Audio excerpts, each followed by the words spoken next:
and I've got some MFT, and I've got a bit of a mixing video linked to the video I did a couple of weeks ago, because there were some questions in chat last Wednesday during the cave. So I thought I would answer those questions in a little bit of VT. But all that, my friends, is coming up after what I like to call the titles. Here they go. Vaper Scene is proudly sponsored by Health E-Vape, UK purveyor of e-cigarettes and Pure Perfection e-liquids.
Yes, good evening. We are live. It's not a pre-record.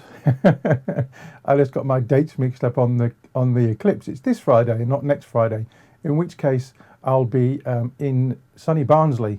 So I'll probably get about 95%, 95% of the Eclipse. They're going to get most of it, I think up to 98% in Inverness, up in Scotland.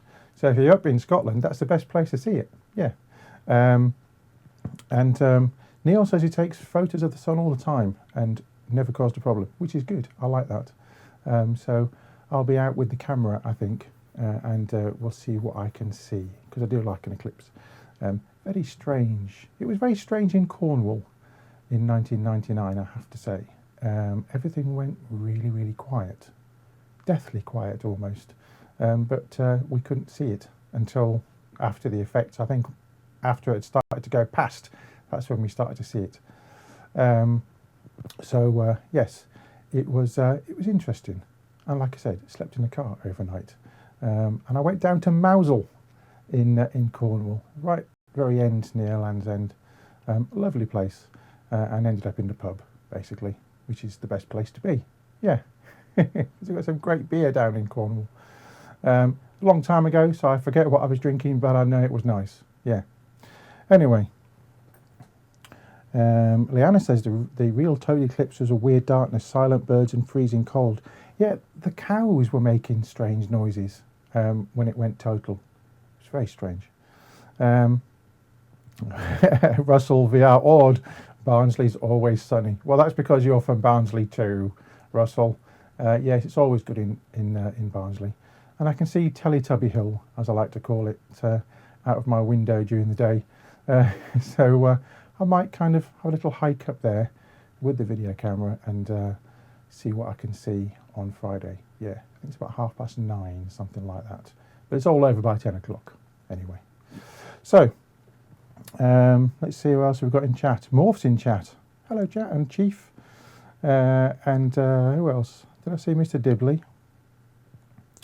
I might have seen Mr. Dibley. Possibly. I don't know. Anyway. It's just me tonight, waffling on, talking about eclipses. I've got some news stories, and we're going to go with, which one shall I go with first? I'll go with this one, which I saw on a tweet. I've lost my mouse again. It's disappeared. There we go. I saw on a tweet that Lorient Cerulean C had tweeted in relation to this blog on the Redhead Full of Steam blog, which is Joe Lincoln. She went into a chemist and she saw that display in the corner. Don't vape, quit for good. And it's Nicorette. And she proceeded to have some interaction with a apparent quit advisor who was giving her all sorts of stuff.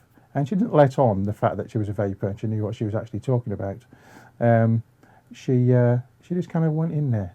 Have a look at that. The link Sav has, which she'll put into chat. It's a really good blog. I do like the Redhead Full of Steam blog. It's always some good stuff. There's also another photo in there. This is a bigger photo of the display. And there's been that on their website as well. Don't vape, quit for good. It's shameless, really. You know, they're just pushing and pushing and pushing their wares, if you like, and just poo-pooing vaping. Yeah, have a good read of that. And then there was another picture there next to the lollipops of the Craftaway Slim filters. Yes, I don't know what the Craftaway means, but they're 99p anyway. You can get some lollies at the same time if you're of that persuasion. I do like a lolly, actually. I like a chuppa chup. Yeah. That's just by the by, really. But yes, the old chuppa chups are nice. Other lollies are, of course, available, especially those double chalk lollies, which are also extremely nice, but not good in large quantities. Anyway, yes, so that caused a bit of a Twitter storm, and Cerulean C was tweeting quite a lot that day. Have a look if you don't already have Twitter. Have a look and start looking and following people, because you get a lot of good stories to look at and to comment on, which is always good. What else do I have for you? Now, this might or might not work, okay? I haven't done this particular thing during the show before, because normally I've got Gary on the laptop, but tonight I've got news stories on the laptop. Yeah. So I had this last week, and excuse the mouse, there we go. We'll see if it works, because Flash decided to crash multiple times. There's a story that went around last week of an Arlington man set crotch on fire, and he's suing the vape shop over an exploding e-cig battery. And there's a video there which I cannot show you because the company, which is CBS, wanted something like $4,000 to let us show the video, so I'm not showing it. So yes, it appears that a battery went bang in his trousers. Now, this is where a chat with Mr. Dibley would be quite handy, because we could talk about batteries and such like, but it seems to me that the battery possibly wasn't in a case. It may well have been loose, and I'm only surmising here, so I don't know exactly what happened, but I'm surmising here that a battery was in his pocket, not in a case, and either his pocket was full of change or his pocket had keys in it, which obviously connected both poles of the battery and shorted it out. Now, I've seen this happen at Vape Fest year before last, and we were in the pub, and somebody said, "Oh, my pocket's getting quite warm," and he had an 18650 battery in his pocket with his keys, and a couple of keys had connected either end, shorted out, and it started to get quite warm. And luckily, he felt the warmth before it went pop. So he pulled it out and put it in his beer. Best thing to do, get it into something cold and something liquid. But that's what I'm surmising has happened here. So is the vape shop at fault for selling him a battery? Or is he at fault for possibly, if this is what happened, having it in his pocket without a case? If it was in a case and it went pop, completely different. But I'm kind of guessing that that's probably what the case was. Let's look at what chat says. Excuse me for looking down. Jacobson says was loose in his pocket, and Neil says, and a battery, not an e-cig. Exactly. Yeah, it was a battery, apparently, not a complete e-cig. And Mr. Dibley is in chat. Hello, Mr. Dibley. I'm not even going to say what he said. Leanna, maybe it was deliberate for the money. I probably wouldn't think that somebody would go through that just for a few quid. I don't know. And Jacob says as well, may have been 2 batteries in his pockets, could have been. We put up said, so basically battery went bang, nothing at all to do with e-cigs, and then something else, which I can't say. Yes, so if you've got a loose battery in your pocket and you've got other metallic objects in your pocket, pound to a penny that they're going to connect in some way and short the thing out. And at some point, it will either burn you or it'll go bang and it will burn you massively. And in this case, it burnt his leg and his scrotum. I would say it was a pain in the arse, but it wasn't. It was obviously a pain somewhere else. And the burns were nasty. You know, he is going to be scarred for life there. But whose fault is it? Is it user error for having a loose battery in his pocket? Possibly. Or was it a defective battery? Who knows? I'll keep an eye on that story. But like I said, I couldn't show the video. You can look at the video yourself. If it hasn't gone into chat already, let me just have a quick look. There is a link to that. Yes, Sav's put it in chat. Thank you, Sav. Yes, there is a link to that story. We'll have more news after the break. But before we go into the break, a couple of weeks ago I did the mixing video and I mentioned using PG flavoured with ethyl maltol. And on last week's Cave, there were somebody asking, I'm not sure if it was Neil or not, but somebody was asking in chat about how to do the PG ethyl maltol. So here is how I sometimes do it, because I do it 2 different ways. But this is how I sometimes do it. Enjoy.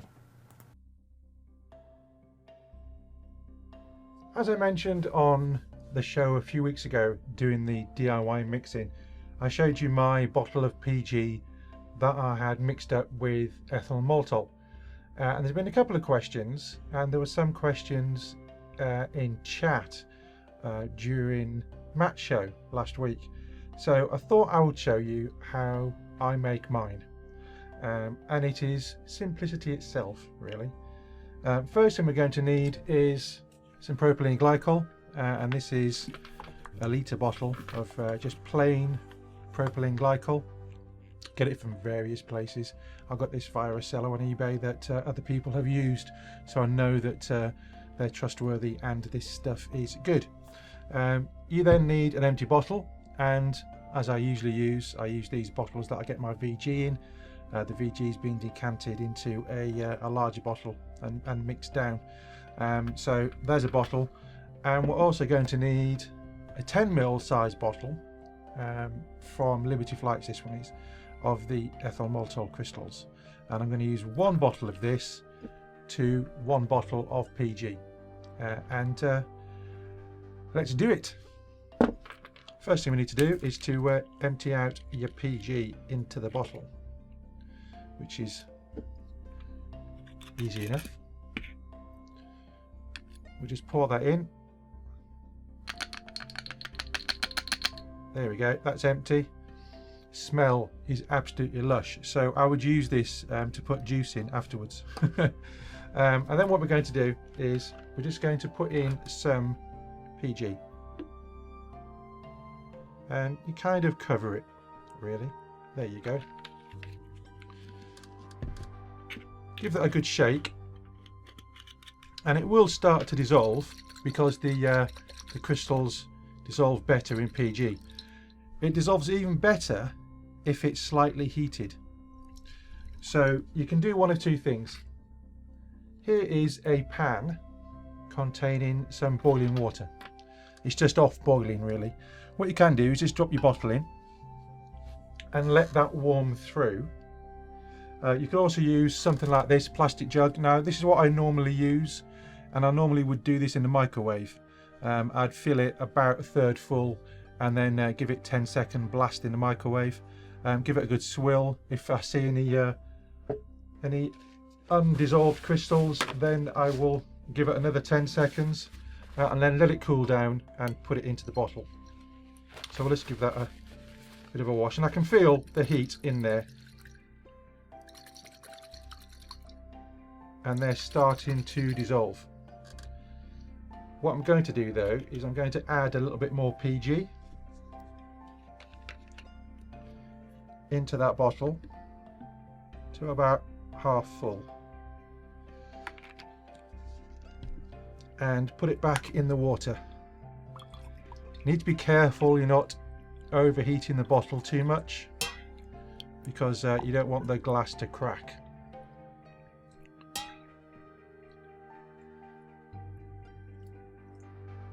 You could also just leave this in a warm place. I sometimes have left it on the radiator before now, overnight. Now I can feel the heat from the bottle. And as you can see, they are dissolving. So I'll put it back in the water for a bit and just keep it moving. We don't want to cause any issues. Like I said, this was just out of the kettle, this water.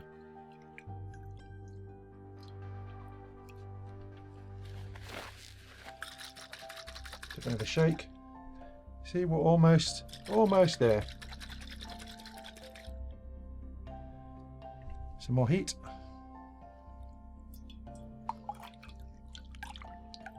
You can use this process as well with menthol crystals. I know this is how Sav and Kat do it. I'm moving the whole thing around there.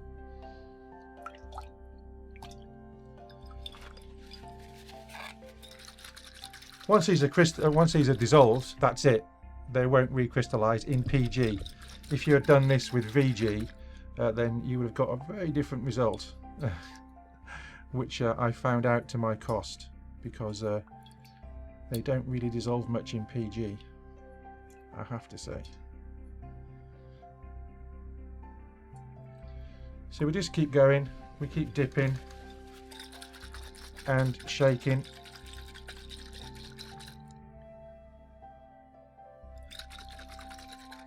And we might have reached saturation point there, so what I will do is now I'll fill the bottle completely with PG.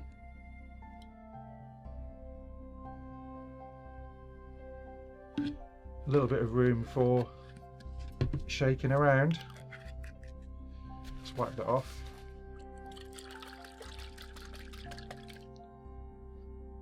And that's going back in the water. I'll just leave that for a sec to warm the rest of that PG through and get that bit into shot a bit more. There you go. This pan is very hot. Just give it a wipe.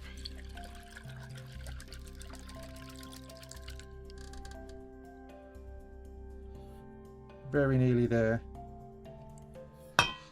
Like I said, it does take a little while, but once they're dissolved, that's it. You won't have any issues.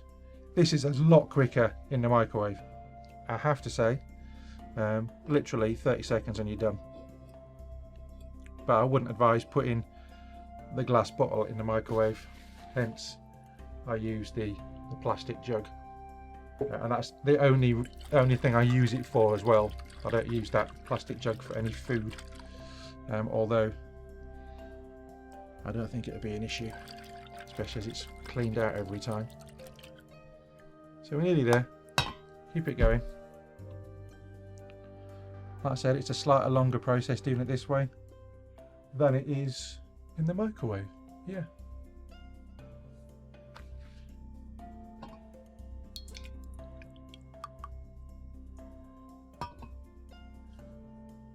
Water might not be hot enough now. I did consider bringing up my little induction hob to put under the camera, but I thought, nah, maybe not.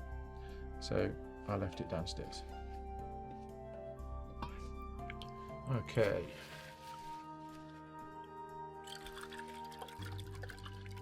Give it a shake.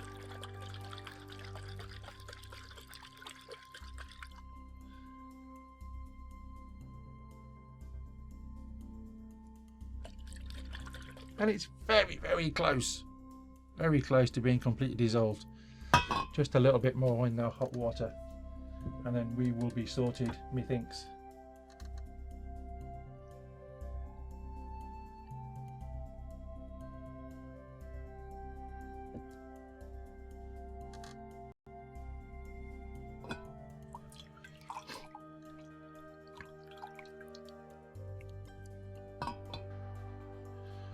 Very close. It's like waiting for a boiled egg. Okay.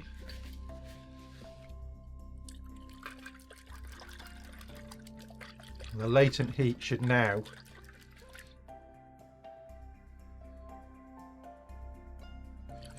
keep it dissolving.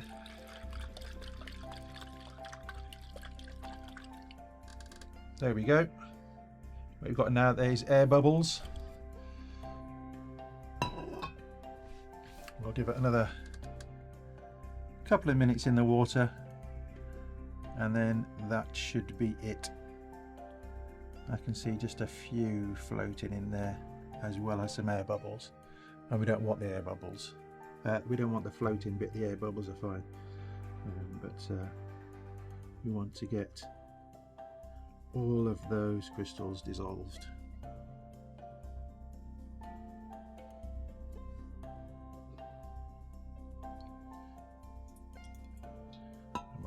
Very nearly there.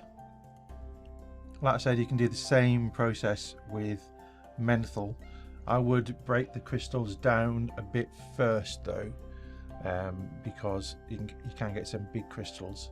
So what I tend to do is put those in a nice thick baggie and just give them a little bit of a crunch down with a rolling pin or a pestle from the pestle and mortar, or you could in fact do it, grind it up in a pestle and mortar first, and then add your PG, making sure that if you're going to use the pestle and mortar for food, then you give it a really good clean, otherwise everything will be minty, which you do not want. And there you go, one bottle of PG which has been flavoured with ethyl maltol. Easy as. Yeah. Back to the studio.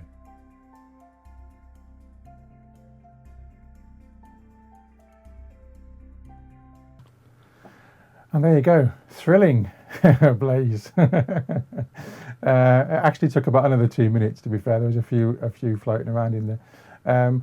The microwave way, mine is a 900 watt microwave, but it goes 700 up to 900, and I think I usually do it on 800, and I'll use probably 100 mils of PG to the same amount of ethyl maltol crystals as you saw there, 10 ml bottle. Give it 30 seconds in the microwave in a non-metallic container. Give it a swirl round, and then give it another 10 seconds at a time until it then all dissolves. It will be quite hot. You need to keep it under watchful eye. You don't want it to catch fire if it gets too hot.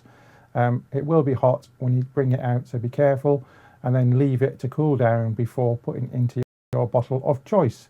Yes, and like I said, you could do it the way I've done it there, or the microwave, which is a heck of a lot quicker. Yes. Anyway, I better go to the first set of ads. So when we come back, more stories and also the first part of a 2-part MFT. Yes. We'll see you, or I'll see you, in 2 minutes-ish. Vaper Scene is proudly sponsored by Health E-Vape, UK purveyor of e-cigarettes and Pure Perfection e-liquids.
often imitated, never duplicated.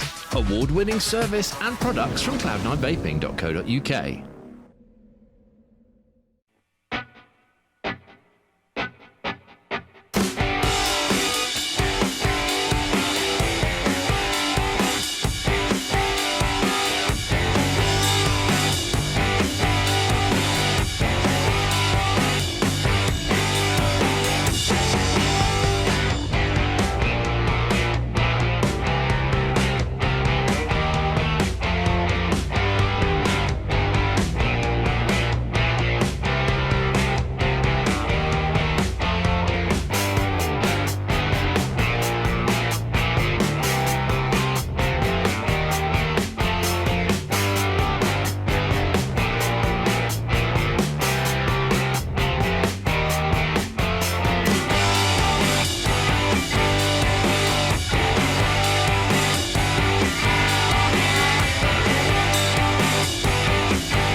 And now it's back to Vaper Scene on Vaper Trails TV.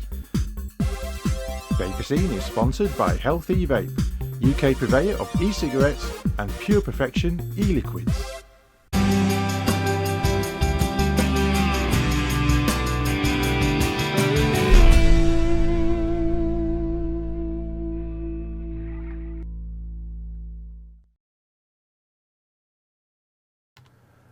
And we're back in the room. Hello. Just watching chat as the ads were playing there.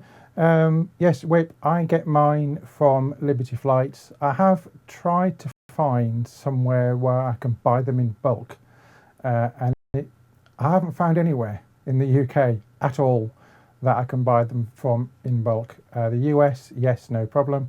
I know Dave Dawn buys his already made in PG by the litre, and he gets that from Europe. Not cheap by the litre by any means. So it's about £2.30 or something on Liberty Flights. There's loads of discount codes flying around for Liberty Flights as well. So I'll just buy, I think I bought 4 bottles the last time I put an order in. And 1 bottle for me makes that 200ml bottle of PG. And then I make all my liquids with that and VG. So it does last quite a long time. You could, of course, as I think Leanna said in chat, make a 30ml bottle with that 10ml of ethyl maltol and make it super concentrated, and then just add a few drops into each liquid as you wish. But I just like it, so I use it in everything. And it gives it kind of a nice sweetness and a candy floss smell, and I like it. So I use it all the time. And now I've got about 300ml of it, because I made that especially, as Neil had mentioned last week about it on the haze, not the haze hour, on the cave, during the cave on chat. So there you go. If you do want anything explained, or you want anything that we haven't done yet, or you want to see again, just let us know. Vapor Trails at Vaper Scene at vaportrails.tv. In fact, it's that one, yeah, slightly different angle, but there you go. Or you can get us on Facebook or on Twitter. Yeah.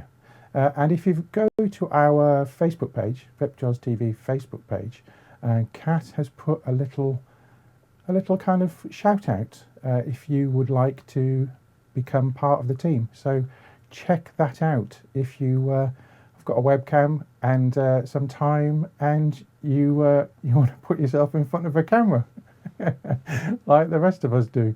Have a look at that post. All the information is in there. Now then, got a couple of things to tell you. Ian Green, who's I know is in chat, good evening Ian, he let us know that Nick Clegg is on LBC Live at 9 AM on Thursday on a phone-in. And he said, sensible and polite corners to ring in. Firstly, congratulate on switching to e-cigs, then ask if he's clued up on the TPD. Yes. Even if we don't get many on air, we will alert the station to the depth of feeling. Good idea. So that's LBC Radio. So if you're in London, even better. But check out their webpage for their phone number for phoning in, and phone in 9 o'clock on Thursday morning. Now, I emailed Mr. Clegg at his parliamentary email and also his constituency email, which is down the road in Sheffield, last week. It was last Monday. Not even had a reply. I've had an automated response, that's it. But no one has bothered thus far to contact me because I asked him for an interview. We will see what happens. I'm not holding my breath though, especially with the elections coming up. Maybe I can ask Mr. Cameron. Maybe he'll come on here because he ain't going much else, is he? Anyway, now the other thing, Mark Jones, another Mark Jones on Facebook. He messaged me earlier. And there have been a couple of thefts from shops. Saturday the 14th at Vape Sales UK in Faisley, Tamworth was one. And Monday the 16th, Ace of Vapes in Codsall, Wolverhampton, both had burglaries. So if you are offered some cheap gear, just think about it before you part with any money, because you could unwittingly be buying stolen goods. I haven't got any other information on those two things at the moment. If I do find any more out, I will let you know. Let's just see what chat are saying.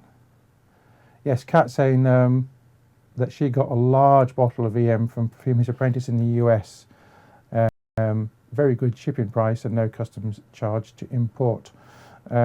Yes, in fact, Kat gave me, well, I actually swapped with Kat some licorice flavouring for some ethyl maltol, and she sent me some down, and that's how I got so heavily involved in it. It's all Kat's fault.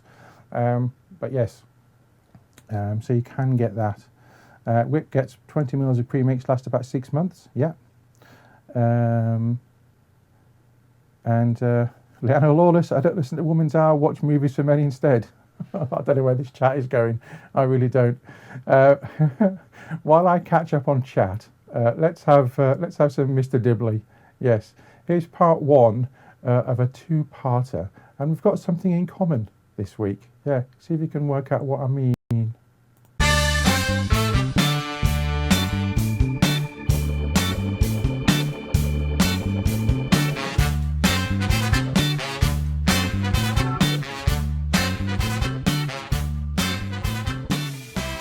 Right, so we're back for another week, and we're down on the bench again with a very simple box mod. As I said last week, this is a very simple, easy to throw together mod, relatively inexpensive if you fancied having a punt at your first mod. Very few components, as we said. We have a box. I've got from Stealth Vapes. I've got a little 510 springy connector thing that I also got from Stealth Vapes, and the switch. You can guess where I got that from. We drilled this out last week to take all the components. What I'm going to do now is get the switch and that fixed, and then I'm going to start working on the battery sled. Now these are very good. These are the Keystone ones. This is the one with the gold plated contacts. I'm not looking to make this like a sub-ohm box or anything like that. It's going to be I'm going to use some decent gauge wiring, a decent battery sled, a switch that can handle the currents, and a reasonable connector. So, you know, people always say, how far can I push it? The way that I vape, and this is for me to be used with a dripper, and it's going to be a little dripper mod. You know, you need to understand, and when people say, if I make something like this, how far can I push it? It's a very hard one. You know, there are people selling stuff and saying it will generate 150 watts in a very simple format. And yes, the theory is there that the solid copper bars that are providing the battery terminals and this, that and the other, and you know, it's up to you. Research it. I am not going to tell you what you can expect from this simple box with a switch, an ATI, and this, that, and the other. I'm not going to. I wouldn't even attempt to, because it could all be wrong, and you'll try and kill me or something. No, but seriously, is the best way to look at it is, if you have to ask, you know, and asking is good, but research it. You know, if you feel that uncomfortable, that you have to ask, you haven't done your research first, if you get me. I tend to research most things before I try them. Mind you, the Kama Sutra was a waste of bloody time. Well, it wasn't. Yeah, no, I'm not going there.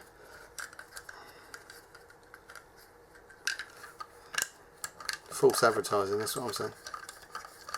I'm just screwing this in, and it's bloody tight to the bottom of the box. You can probably hear as I'm screwing this that it's knocking, and it's knocking on the bottom. So it's tight as boogery and difficult. But once this is sort of bedded home, I hope, I've got to try and make sure I get a flat bit. Show you what I mean. A flat bit that side, so the lid fits in. If I don't get a flat bit, it won't fit. There is method in the boy's madness.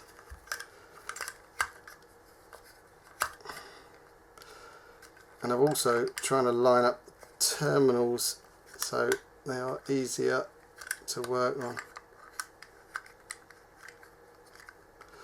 This is probably overkill on a switch, to be honest with you, but it depends, like I say, what you want to do with said mod.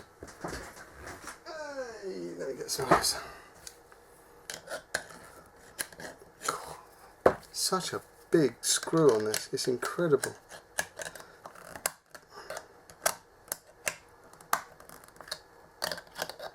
I'm just applying a bit of pressure to the top of that. But once this is in, what I'm going to do is add a little bead of glue, just to make sure it's not going anywhere. And now I've got a knob in here. By that I mean that, which I don't want, because pretty sure, like I said, they ain't going to go down.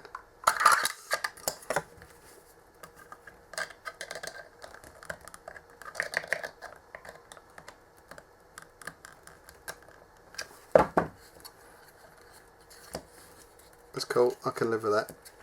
I can live with that. Terminals, oh, bugger. No, I can't. I've got to be anal.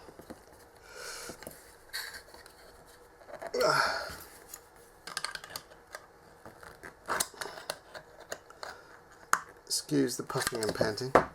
That'll do. I can live with that. And my thing is going to fit in there. Now it's going to be, as you can see, I said this was going to be tight. It's going to be very tight. That is pretty much going to be touching the ass end of my terminals. And once that's in, see, it doesn't take much to fill a box at all. Doesn't take much to fill it. So for this now, if you're watching last week, I did say this does come, and this is a spring-loaded thing. It does come with a screw. Unfortunately, I've lost my screw. Yeah. Sorry, I had to use teeth there. I'm going to use some Zapper Gap, which is, this stuff can hold anything to anything. I'm going to run a little bead of this round here, which will go on there. Now when you're doing this, you don't want it to all pee out the ends, so you've got to be very careful with how much you apply and where one applies it to. And I've already applied too much, so what I'm going to do is just let that run round, take a tiny dab off with my finger, and I'm just going to now seat that home and hold it in place.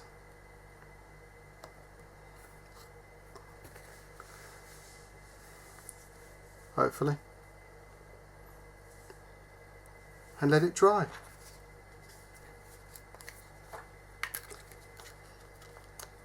And it is, this stuff will stick anything to anything. And once that's set on the top, what I'll do is I'll run a little bead round inside for it to go. I'm going to put that to one side, and while that's setting, I'm going to start working on my battery sled. Now, as I said, it will need a lot of filing. It will need a lot taken away from this to get it to fit in this box. It will need quite a lot of work. As you can see, ends taken off to go in. So I'm going to go away and I'm going to work on that.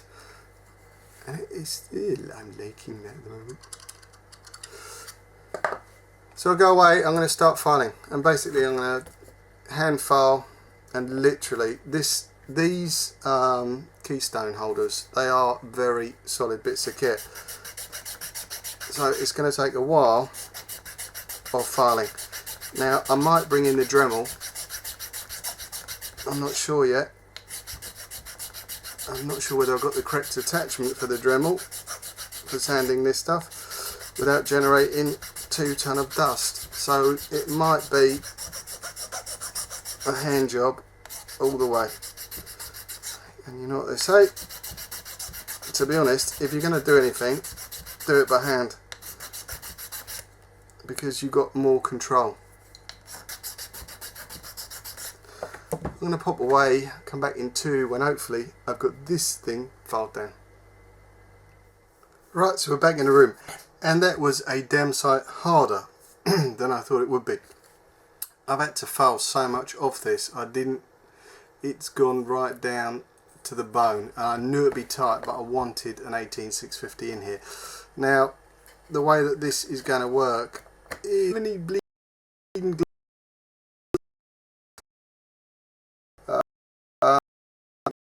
let me just pull that out, and I think that quick box mod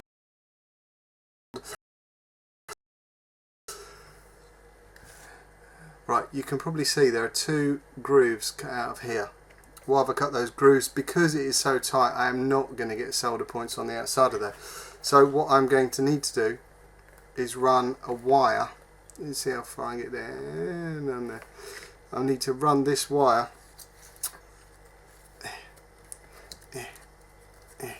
and you can see how close that is. I need to run a wire under there, and what I'm going to do is bend that up and attach it to the base of there. So it's going to come up there and sort of join there, which won't impede my fitting, as in it's going to be damn tight. If I put a damn great blob of solder on the end of here to make connection, it is not going to work.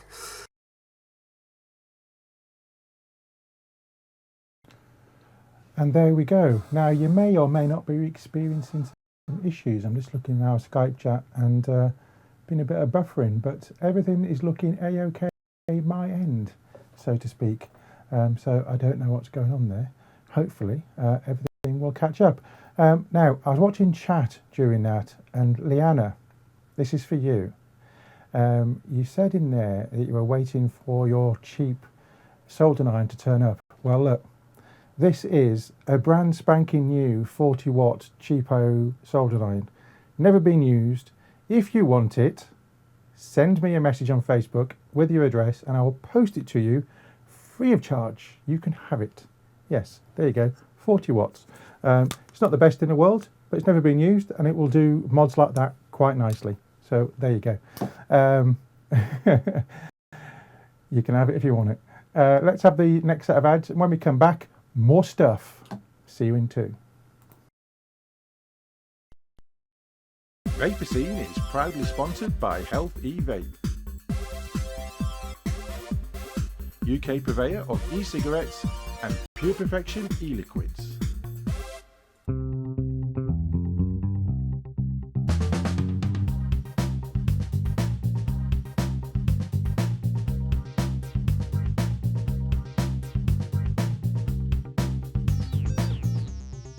Vapers, Dripper just got 40% bigger. So if you love discovering new e-liquids, tell Dripper what flavours you like and we'll send you 70ml of juice and at least 5 flavours. With a money back guarantee and free delivery anywhere in Europe, dripper.co.uk.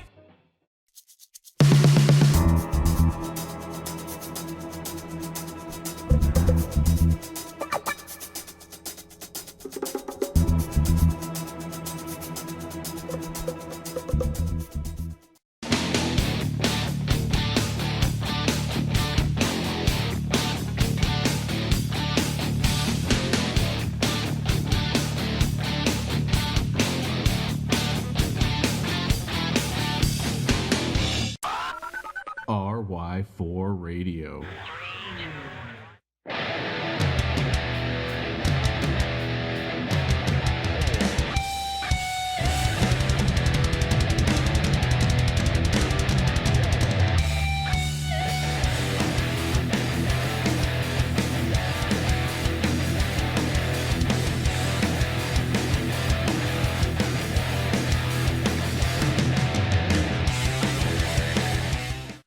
What's in this e-cig cloud? Harmless water vapour, right? Pretty much, yes. Compared to a lit cigarette, it's much safer than smoke. But it contains nicotine, and nicotine on its own isn't toxic and doesn't cause cancer. If you're worried about switching to vapour, here are some facts. No tar, no smoke, no burnt tobacco. Cooking your evening meal produces more toxins than are found in exhaled vapour. Tobacco smoke contains toxins at very high levels, and vapour does not. And that vapour contains 6,000 times less carcinogens than cigarette smoke. Electronic cigarette vapour.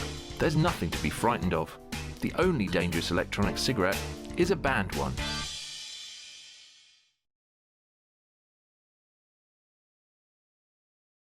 And now it's back to Vaper Scene on Vapor Trails TV. Vaper Scene is sponsored by Healthy Vape, UK purveyor of e-cigarettes and Pure Perfection e-liquids.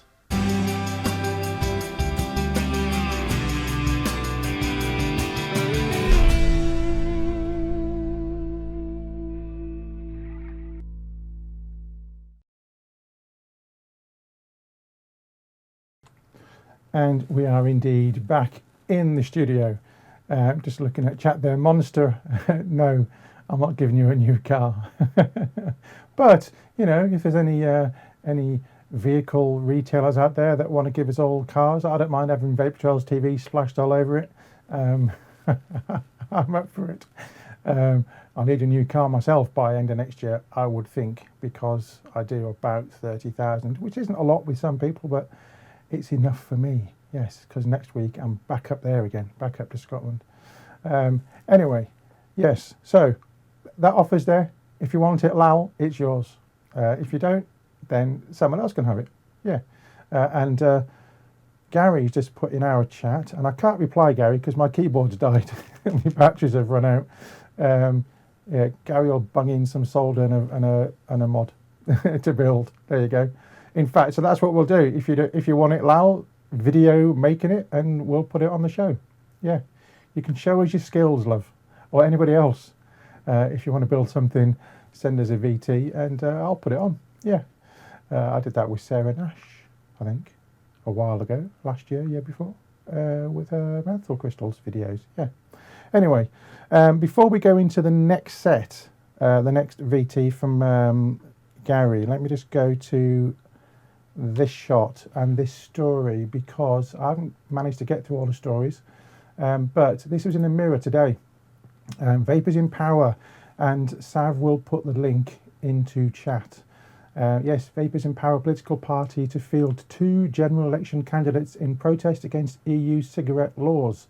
Yes, and there's one of them, Liam Bryan, who's 43. Oh, I hate it when I put your name up. He will stand in his local seat of Kingswood, Bristol, using £1,500 he raised on Indiegogo in little over a week. And he says, our chances of getting elected are non-existent, he told Mirror Online. We hope our chances of fighting the e-cig laws are slightly higher. So do I, Liam, and so do all of us. And the whole story is there. So go and have a read. And this, would you vote for Vapers in Power? And I've already voted. I said yes. Let's click on it and see.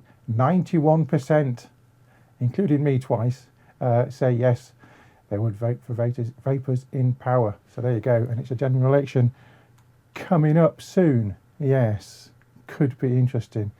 It's not going to be a one-party government. That is pretty much certain. But who's it going to be? It doesn't really matter who it is, does it really? They're going to put us over a barrel. Anyway, there you go. Let's go into the last bit of VT from Gary, finishing off the lovely orange box mod. Now this wire is quite thin. What I'm going to be doing is doubling this up, and there's a reason for that, which is why I've left enough room, hopefully in the grooves, to get 2 wires down in there. I don't have a thicker gauge wire. I'm going to double it up, and like I say, this is all about what I'm hoping to carry out some tests on this. So what I need to do is go away. It's going to be very hard to show you what I'm doing, but this is going to be basically gripped in the vise. Yep. And I'm going to be doubling up the wires, pos and neg, and trying to get it soldered in under there and poke it all out of the way, and it shouldn't impede the battery, I hope. So I need to fire up the iron, pop away, get these wires soldered in. Now if you want to see soldering, I can show you. We've done it many times before, but basically I'm going to be stripping this back, screwing them together and soldering them in, and then we are 99.9% of the way there. I'll go and let the iron heat. I'll come back when I've got my 2 trailing leads off this battery terminal. Now, it may be a while. It's going to, like I say, it's tight as buggery to get them in there, but it fits.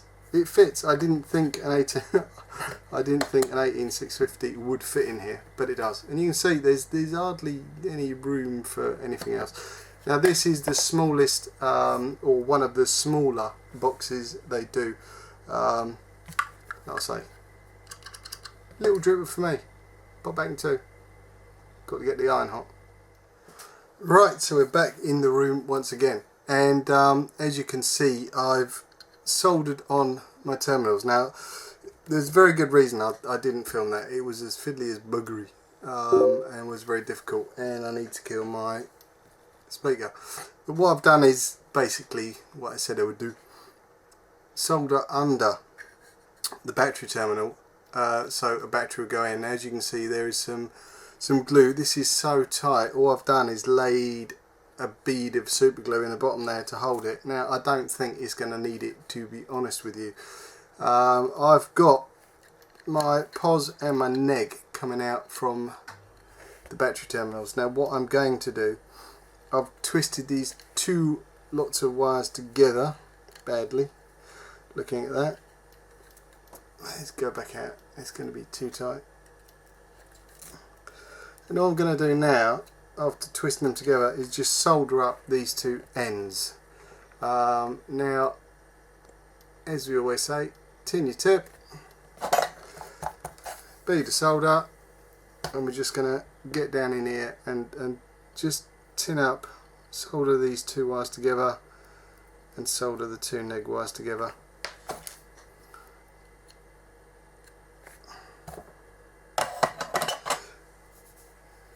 I'm just going to position this one going on to said battery terminal.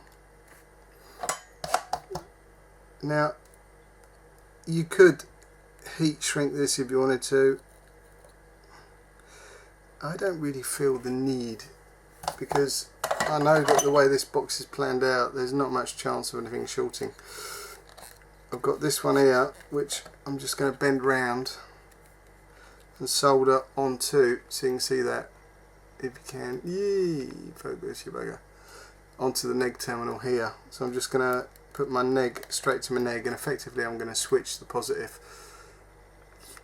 Oh, you kid. So I'm going to use some fine nose for this, just to hold it, to deflect the heat away from my hands.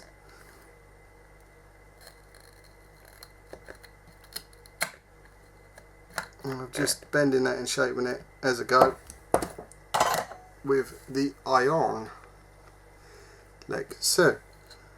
So I'm just going to poke that down. If I had something to poke it with, I'd poke it. The other thing, no, I need to get a poker. 1 second. Got a poker. So I'm just going to position these wires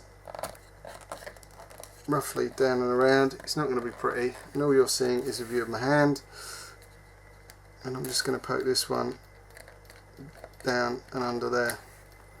So I've got my pos going straight to the switch, neg straight to the battery, and all I'm going to do now is take a pre-made length of wire and solder up my pos to my pos pin here.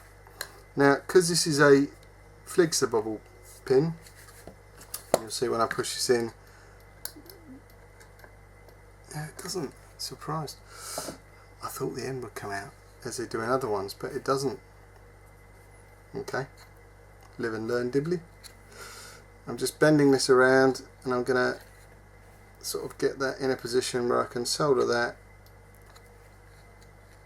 down on that terminal there.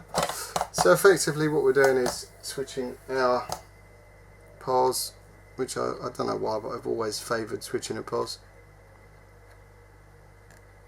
Get that on there, and now what I need to do is run it through to my pos on my ATI connection down here. Again, you can use it's hard to see this because it's so bleeding tight, but there's my pos soldered on my pos pin. I'm just going to manipulate that around a little bit and go down in there. Now you may say that looks like a complete and utter shit mod, and you'd probably be right if you did. What I'm going to do now is just quickly test the continuity around the mod, and I need a meter for that, or a beepometer. Set it to the beep test. You may scream fluke now if you want to. First thing I do is check I've got no continuity between the pos and the neg. If it beeps, you've got a problem. There's nothing. I'm going to test my battery pos terminal to the pos terminal of the switch. I would expect a beep. I'm going to the output of the switch, and I've got no beep until I press the switch, like so. I'm then going to go to my pos pin of the switch of the ATI connector, press this, and I've got a circuit. I'm going to go to the neg on here as well and press it just to check I've got no shorts, which I don't. I'm then going to my neg pin on my battery input, neg on here, neg on there. So I know it should be working and functional. Need to test it. I'm going to slap battery and pop back in 2. Right, so one has installed a battery. Now, as this is for me, I do not have a problem in screwing. Never have done, never will do. You know, I could put magnets in this. It's going to be crude and dirty and this and the other, but I want it to be that when the battery gets to a certain, this magnetized, you little shit.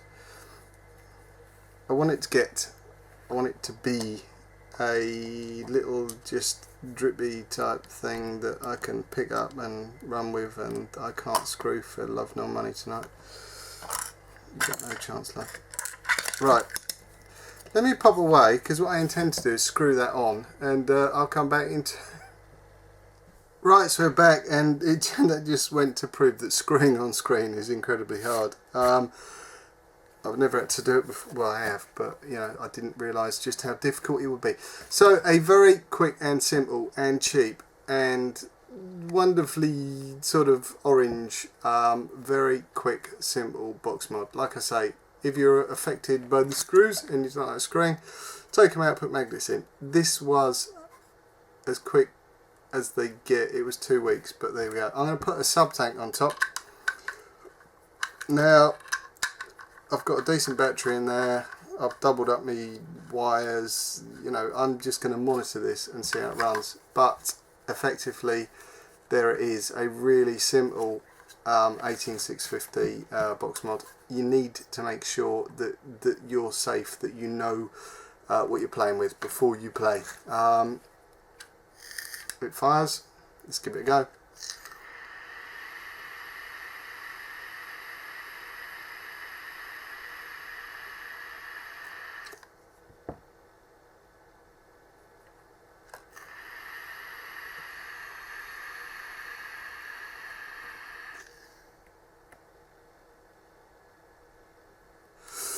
does it for me. Very quick, like I say, simple, easy, cheap as they come. Have a play. If there's something you want to say, hey, like me breaking a mod, let us know. That one was for all the people that requested it. Back to Marco in the studio, and we'll be back next week with something different.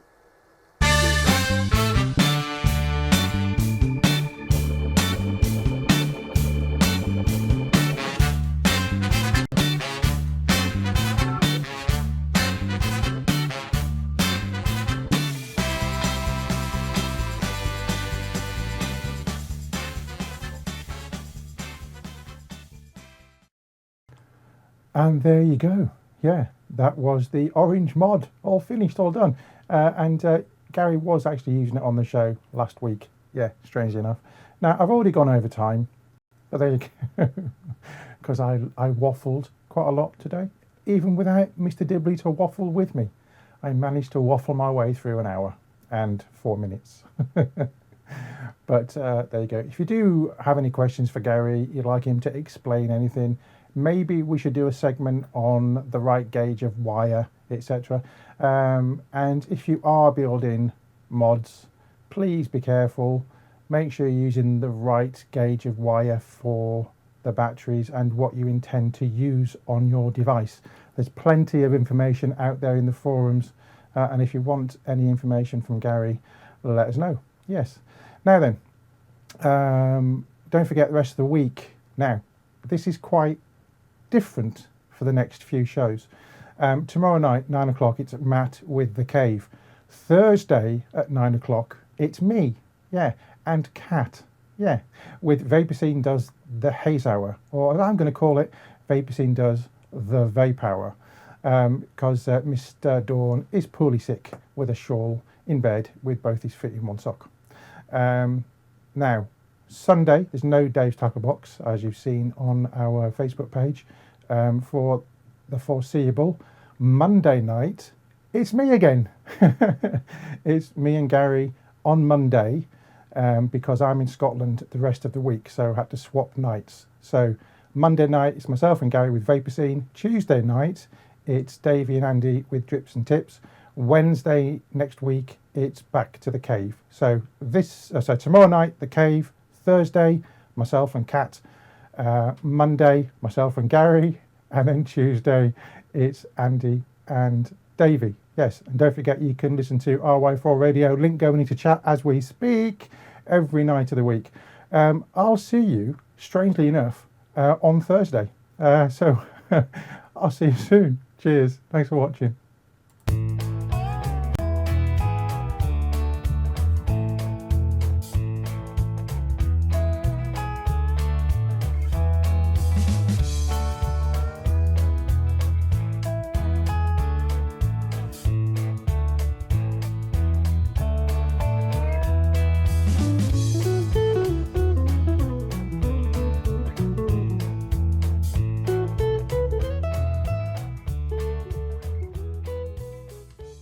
Vaper Scene is proudly sponsored by Health E-Vape, UK purveyor of e-cigarettes and Pure Perfection e-liquids.